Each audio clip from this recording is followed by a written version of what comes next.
जालना जिल्ह्यातील वैष्णवी गोरे हत्या प्रकरणातील आरोपीस कठोर शिक्षा होण्याबाबतचे निवेदन जिल्हाधिकाऱ्यांमार्फत मुख्यमंत्री उद्धव ठाकरे तसेच गृहमंत्री अनिल देशमुख यांना देण्यात आले।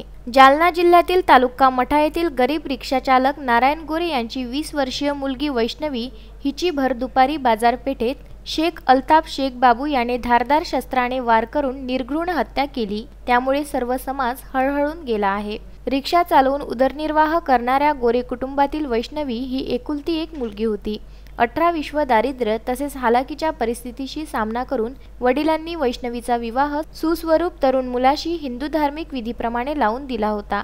विवाहानंतर वैष्णवी परत माहेरी आली। आरोपी शेख अल्ताफ शेख बाबू याने कोणताही विचार न करता आकस्मिकपणे वैष्णवीवर भ्याड हल्ला करून धारदार शस्त्राने तिची हत्या केली। या प्रकरणी मुलीच्या सुरक्षिततेसाठी शासनाने ठोस पावले उचलावी यासाठी अखिल भारतीय माळी महासंघ अमरावती जिल्ह्याकडून आरोपीला फाशीची शिक्षा देण्यात यावी अशी मागणी या निवेदनाद्वारे करण्यात आली आहे। DS पवार जिल्हाध्यक्ष महाराष्ट्राचे माळी महासंघ जिल्हा अमरावती। आज आमच्या ठिकाणी या जालना जिल्ह्यामध्ये मठा या शहरातील कुमारी वैष्णवी हिची निर्घृण हत्या झाली आहे। तो मारेकरी आहे अस्फाक म्हणून। त्याने भर दुपारी बाजारपेठेमध्ये वस्तीमध्ये अमानुषपणे तिला त्याच्यावर हत्यार मारून तिची निर्घृण हत्या केलेली आहे। हे एक अमानुष कृत्य आहे।